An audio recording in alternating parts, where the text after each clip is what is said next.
Hello，大家好，歡迎大家收聽 Sparkside 廣東話讀書會。今日為大家介紹一本咧，好幫到我哋日常啦，亦都好幫助我哋進步嘅一本書。咁呢本書到底係乜嘢咧？點解我會特別想同大家介紹咧？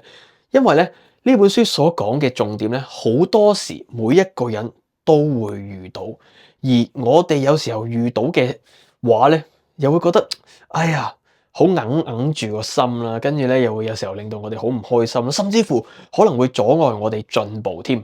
咁所以今日介紹嘅呢一本書，我覺得適合所有人，因為呢一本書將會幫我哋解決一個好常見嘅問題，或者叫做面對一個好常見嘅問題。呢一個問題就係尷尬啦。係啦，尷尬呢一樣嘢咧，好特別嘅，即係我哋咧每個人都會經歷過啦。咁包括有時候咧，你喺條街度咧唔小心撲親，跟住然之後對面有個人望到你撲親咧，其實你都係會覺得尷尬嘅喎。咁喺呢個時候你會點做？呢個時候你咪會扮冇事發生咯，攞部電話出嚟睇咯。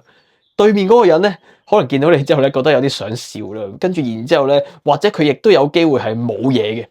但係你就會將呢一個場合覺得，哎呀，我 PK 咗添，哎呀死啦，我好瘀啊咁樣，去擺住喺個心入邊好耐啦，擺住一段時間啦，令到你咧一路都硬住。咁而呢一本書就教我哋點樣去面對呢啲尷尬嘅場合，或者講俾我哋知道尷尬呢一樣嘢到底係點樣發生嘅？點解我哋會尷尬咧？點解尷尬又會對我哋帶嚟一啲嘅負面影響？好，咁喺介紹呢本書之前，先落少少廣告。如果大家覺得今日嘅內容唔錯，又想支持我哋繼續運作嘅話咧，希望你可以訂閱 Sparkplus SPLK+Today。透過 Sparkplus 咧，1至5你都可以聽到唔同嘅好書啦。而呢一本今日介紹嘅書《良性尷尬》咧，就喺我哋 Sparkplus 嗰度咧已經有同大家每日都介紹緊噶啦。有興趣嘅話咧，都可以去聽下，去睇下1至5為你介紹唔同嘅好書。好啦，今日同大家介紹一本書，叫做《良性尷尬》啦。副標題叫做《尷尬不是壞事，它能為你創造優勢》。嗱，尷尬點解唔係一件壞事咧？點解反而係一種優勢咧？我哋諗一樣嘢喎，點解你會覺得尷尬先？好多時係因為你作出咗突破，或者你做咗一啲一般人覺得會唔舒服嘅嘢，咁你就會覺得尷尬。點解係咁樣咧？即係譬如舉一個例子，我係會拍 YouTube 啦，我係會拍 Reels 啦，我係會錄 Podcast 啦。咁有啲人咧會覺得呢一件係好尷尬嘅一樣嘢嚟㗎，因為好似拋頭露面啊，又要成日講自己啲嘢俾人知啊，又會有人了解到自己好多嘢啊。有啲人會覺得呢一樣嘢係一件尷尬嘅事。而如果我覺得俾人哋知道我啦，或者去拍片啦，係一件尷尬嘅事嘅話，咁我咪唔會做咯。同樣原理，譬如你好中意跳舞嘅，你亦都好中意咧對住鏡頭跳舞，或者好中意喺大眾面前表演嘅。如果你覺得呢一樣嘢係尷尬嘅話，咁樣你咪唔會做咯。所以你就會因為尷尬而唔敢去做一啲自己想做或者自己應該要做嘅嘢。所以點解我哋話尷尬唔係一件壞事？因為透過面對尷尬，透過接納尷尬呢一樣嘢，我哋可以不斷咁獲得進步。而每一次嘅尷尬場合，都可能咧係我哋突破舒適圈嘅機會。咁呢一個就代表住咩咧？就代表住點樣去面對追夢嘅尷尬啦。而另外作者亦都同我哋講咧，尷尬呢一樣嘢，有時候咧係源自於社會嘅壓力嘅。點解咧？因為社會由細到大，或者我哋屋企人都不斷咁同我哋講：哎呀，我哋要點樣做啊？我哋要點樣表現啊？我哋唔可以咧顯示得自己好蠢啊！於是乎，我哋就對於自己嗰個形象有一個固定嘅框架。我哋希望可以喺大眾其他人面前都表現到呢一個形象俾其他人睇。所以如果我哋嗰個形象係唔同嗰個大眾嘅期望嘅話，我哋就會覺得尷尬。舉一個例子，譬如咧呢本書嘅作者咧，佢就話啦，有一次咧，我喺一間鋪頭度，嗰間特賣場度，跟住唔小心撞到一個有貨品嘅櫃啦，唔小心撞到，好鬼痛。但係為咗唔好俾人知佢好痛，或者唔好俾人覺得佢係一個好笨拙嘅女人，佢決定點啊？佢決定咧撫摸下嗰個櫃，當嗰個櫃咧係有生命一樣，係一隻小狗，係一個小孩子一樣，撫摸下佢個櫃，因為佢撞到佢。但係其實嗰個櫃根本就係冇任何嘅感覺噶嘛，你要關注嘅係自己撞到有幾痛啊嘛。佢話痛到咧，直頭係要翻屋企用冰敷添。不過佢冇去關注自己，反而佢關注咗個櫃先。點解啊？因為佢覺得呢一個場合，如果佢表現到好痛嘅話咧，就係顯得好笨拙。嗰啲職員或者其他見到嘅人咧，就會覺得佢好奇怪，佢就會覺得好尷尬。咁所以其實尷尬呢一樣嘢，某程度上就係源自於我哋自己內在，同埋我哋覺得外在世界點樣睇我哋之間嗰個差距啦。我哋希望人哋覺得我哋咧一路都係好 chill 啦，好泰山崩於前而色不變啦，點樣都好咧，都好穩定啦。但係有時候我哋係難免係會做錯啦，例如你喺職場上邊，有時候真係會唔小心講錯嘢啦。即係就算我都好啦，有時候咧我對住朋友咧，我都會覺得有時候講錯嘢啦，或者講得唔好啦，或者講完之後冇人應我啦，咁我都會覺得好尷尬嘅喎。咁呢個時候係咪代表住我以後都唔可以再講嘢，或者我以後都唔應該再去表達自己咧？唔係嘅。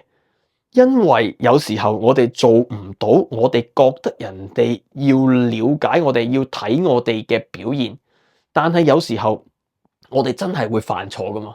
如果我哋就咁就以後都話，我乜都唔做啦，我乜都唔試啦，我乜都唔講嘅話咧，咁樣我哋咪會錯過咗好多唔同嘅機會啦，或者會埋沒咗自己真正嗰一面，咁樣我哋咪慢慢同真實嘅自己越嚟越遠咯。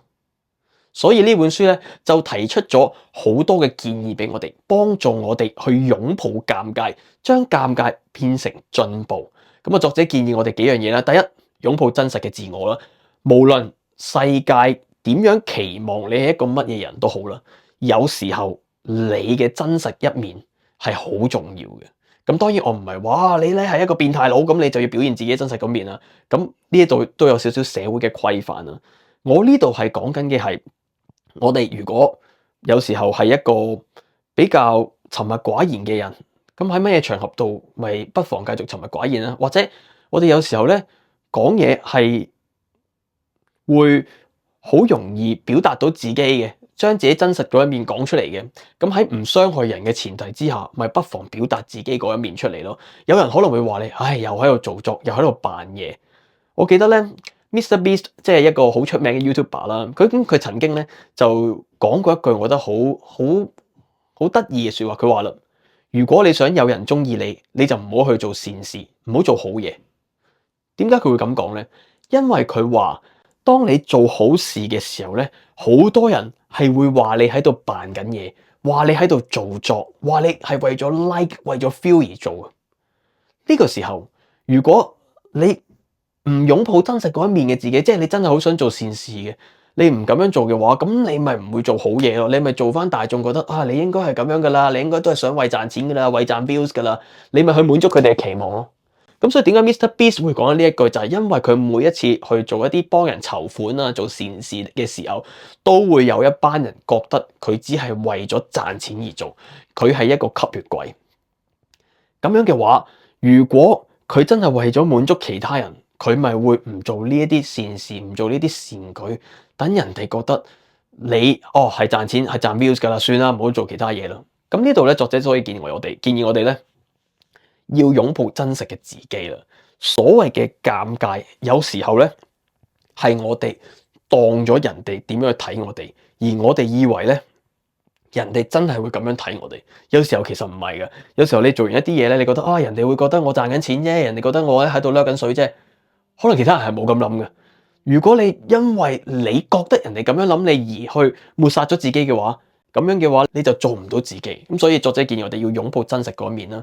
第二就係要認識到咧，尷尬係人類共有嘅，無論幾有錢都好，就算係成哥都好，我相信佢同人相處都會有尷尬嘅場面。你見到一啲明星，佢哋都會有尷尬嘅場面嘅。不過有時候我哋見唔到啫，因為你唔係長期同佢相處噶嘛。咁所以其實尷尬係人類共有嘅，而你覺得尷尬冇問題嘅，係人之常情嚟嘅。佢係一個唔完美嘅表現，而呢一個世界係冇人係完美嘅。呢一本書嘅一開始就同我哋講，尷尬到底係咩嚟？就係我哋自己嗰一面同埋我哋覺得人哋點睇自己嗰一面之間嘅差距。所以我哋要學習表達自己，擁抱真實嘅自己。好啦，咁喺講完咧同尷尬有關嘅重點之後咧，作者就提出咗一個叫做咧 SUCK 框架嘅一樣嘢，幫助我哋培養面對尷尬嘅能力，亦即係我哋頭先一路所講嘅擁抱尷尬。好啦，咁到底 SUCK 框架代表乜嘢咧？佢就係一個咧系統嘅方法，幫助我哋咧有意識咁去尋找同埋擁抱尷尬嘅時刻。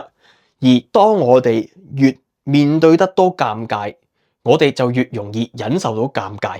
所以我哋要當咧處理尷尬或者面對尷尬係一個肌肉訓練。隨住你面對得越多，處理得越多，你嗰個肌肉就會越強壯。所以下一次面對尷尬嘅時候咧，你就唔會怕。舉一個例子咧，譬如一開始咧，我去錄 YouTube 影片啦、錄 Podcast 嘅時候咧，我有時候都會覺得尷尬嘅。特別係你聽翻自己把聲，特別係你聽到自己講嘢嘅時候講錯咧，都會有一種尷尬嘅情況喺度嘅。不過隨住我聽得越多啦，講得越多啦，我開始覺得，let it be 啦，由佢。記唔記得我哋講過 Let them, let me， 我哋講過呢樣嘢噶嘛，由佢，等我。即係當我每一次犯錯，或者我覺得自己有啲咩有問題嘅時候咧，人哋點諗，由佢，等我去做翻好自己。記唔記得我哋之前講過本書 Let Them Theory 啊嘛，係咪？咁而我哋面對住尷尬就係咁樣噶啦。你做得越多咧，你就會越唔怕。就好似我做 YouTube、做 Podcast、拍 IG Reels、喺 Threads 度講嘢，我越試得多，我就越唔怕。咁呢度亦都係嘅。SUCK 框架就係幫助我哋咧去擁抱或者培養面對尷尬嘅韌性。咁呢個框架咧係一個縮寫嚟噶嘛。咁 SUCK 分別代表住 S 係 small 小咁解，U 就係 uncomfortable 啦，不舒適，C 就係咧 carriage chimes，K 就係 keep perspective 擁抱視覺或者叫保持視覺。小 small 咧係代表住由小風險嘅時刻同埋行動開始啦。我哋要做一啲細細地嘅嘢，慢慢開始，唔好一開始就做太尷尬嘅嘢，慢慢學習擁抱尷尬。咁 U 就係 uncomfortable 啦，我哋要擁抱不舒適啦。當一啲小嘅感覺良好嘅時候咧，你就可以提高風險，搵更大、更不舒適嘅機會。例如，咁我一開始咧我就唔係好中意面對鏡頭嘅，咁我又想學習去拍片喎，咁我一開始咪做個 podcast 先咯。podcast 唔使見樣噶嘛，咁我咪叫做小咯，由小風險開始咯，因為我淨係錄聲嘅啫嘛。咁啊，先從 podcast 開始，咁跟住就係 U 啦，不舒適。咁當我錄 podcast 錄到感覺良好嘅時候，我咪可以提高風險咯，開始咧拍下影片啊，做一啲我冇咁舒服嘅一樣嘢咯。咁呢個咪 U 咯。咁 C 就係咧尷尬鴻溝啦 ，crunch chimes，再次提高你嘅風險。揾可以令到我哋到達尷尬鴻溝嘅時刻，即係咧我哋舒適區嘅邊緣，喺嗰度咧實現目標，去跨越嗰個尷尬。咁呢度咧，大家可能要花少少時間去諗，就係咧咩叫尷尬鴻溝？就係你開始諗下自己嘅目標係乜嘢，而點解你一路都唔去追求目標？然之後你由小開始，慢慢向住個目標進發，跟住去到一個邊緣。你就會諗到啊，我真係唔想再落去咯。咁呢個邊緣就係你呢一刻要突破嗰個位啦。我哋做 S 同埋 U 小同埋不舒適，就係因為為咗突破呢一個邊緣區而做嘅。舉一個例子，譬如你話啊，你想開一個 YouTube 頻道賺錢嘅，咁你一開始小就係做個 podcast 先啦，跟住不舒適就係你開始拍片啦。咁你去到拍片，拍得多嘅時候，你開始覺得OK 喎，好似我做拍片我都做得幾舒服喎，我都覺得幾有趣喎，可以繼續落去。咁然之後你就開始諗啊，點樣去賺錢啊？你就去問下你嘅觀眾啦，可唔可以成為你嘅會員啦？或者你去揾品牌同你合作啦，揾其他人同你合作啦。咁呢一個你唔去做呢一步嘅原因，就係因為你去到一個尷尬嘅鴻溝，因為當你由去拍片，你係一個自己嘅時候，你去到同其他人開始有交流，你要去問你嘅觀眾，你要去問你嘅合作夥伴，你要去問你嘅潛在廣告顧客，咁呢個咪你嘅尷尬鴻溝咯。而當你揾到之後，你就要開始諗下點樣突破呢一個鴻溝，跨越呢一條線啦。點解我哋唔敢去推銷？就係因為我哋驚人哋會覺得我哋有問題，人哋覺得我哋呃緊佢啊嘛。咁呢個時候我哋咪會覺得尷尬咯。咁所以我哋就要跨越呢個鴻溝。咁 K 就係咧保持視覺 keep perspective 啦。喺呢個過程入邊咧，我哋要去用一個第三方嘅視角，嘗試下去重新調整翻自己嘅感受，調整翻我哋點樣去諗人哋點樣諗我哋。如果你想希望喺職場同埋生活上邊咧變得更加有自信嘅話咧，你就要學習呢一個嘅 SUCK 框架，令到你可以諗下點樣喺你嘅生活又好，工作又好啦，作出進步啦。因為咧，舉一個例子，譬如你話哦，我想去追女仔，但係點解你唔敢追女仔啊？係因為你好多時就喺度諗嗰個女仔會點樣諗你，但係其實咧，人哋可能真係冇諗你嘅，佢只不過係覺得有個朋友啫嘛。咁我身邊有啲人咧，佢一路都唔中意追女仔嘅原因就係因為佢覺得嗰個女仔會覺得自己係狗公。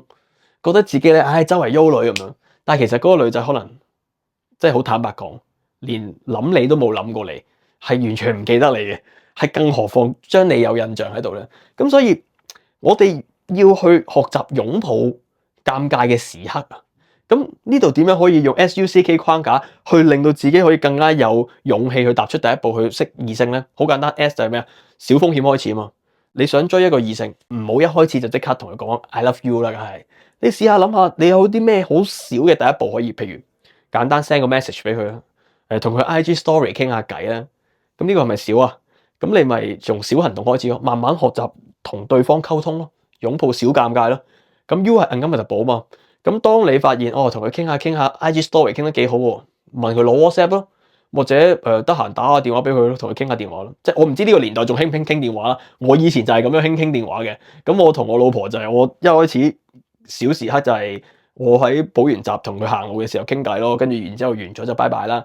咁跟住然之後慢慢就去 send message 啦，跟住然之後就傾電話咯。咁咪慢慢將自己嗰個不舒適圈去突破咯。咁隨住你時間越多，咁你咪開始去到一個尷尬鴻溝，你開始諗啦，啊點樣可以進一步去突破關係咧？譬如你而家追緊嘅異性，同緊異性一齊嘅，準備想同佢一齊或者想追佢嘅，咁你咪去諗下，啊而家我哋我嘅目標係要追到佢啦，同佢拍拖嘛。咁我哋一路都淨係可能 WhatsApp 同埋 IG story 啫嘛，不如你試下約佢一齊啊，約佢出嚟睇戲，約佢出嚟去下某個地方去食餐飯。咁呢個咪第一個尷尬鴻溝咯。咁下一個尷尬鴻溝咩？下一個尷尬鴻溝咪去嘗試喺特別嘅節日約佢咯。跟住尷尬鴻溝就係同佢表白咯。咁你咪慢慢去突破呢一啲嘅尷尬鴻溝咯。而喺 SUC 嘅過程入邊，你一定要保持一個客觀嘅視覺。你唔好諗，佢唔應我，PK 啦，今次瀨嘢啦。你如果咁諗嘅話咧，你就好容易因為呢個不知所措啦，或者尷尬時刻而令到自己咧又退後一步咯。反而你應該用翻一個視角諗，佢唔應我可能係唔得閒啫，佢唔應我可能係咁樣咁樣，或者佢冇興趣啫，或者佢唔知點應我。即係將成件事唔好加入任何嘅評論，用客觀去描述，令到你可以用一個客觀嘅視覺去面對。咁樣嘅話，就算尷尬時刻出現咧，你都唔會退後啊！你都唔會因為咁樣呢啲情況咧而覺得，我又要縮啦咁樣。因為好多時我哋根本連出擊嗰刻都冇做咧，就已經放棄咗。呢個就係咧點樣用呢個 SUCK 框架咧去嘗試同異性一齊嘅方法啦。咁呢度咧作者亦都舉咗好多個例子，我哋可以點樣用咧？就係職場入邊提出想法啦，要求加薪啊，同高級管理層傾偈啊，或者喺社交場入邊啟動對話、建立關係、表達自我啊，呢啲全部嘢都可以用 SUCK 框架去用嘅。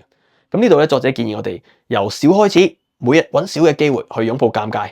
而一旦我哋擁抱到尷尬時刻，就去開始增加個風險，做一啲更加令到自己會尷尬嘅嘢。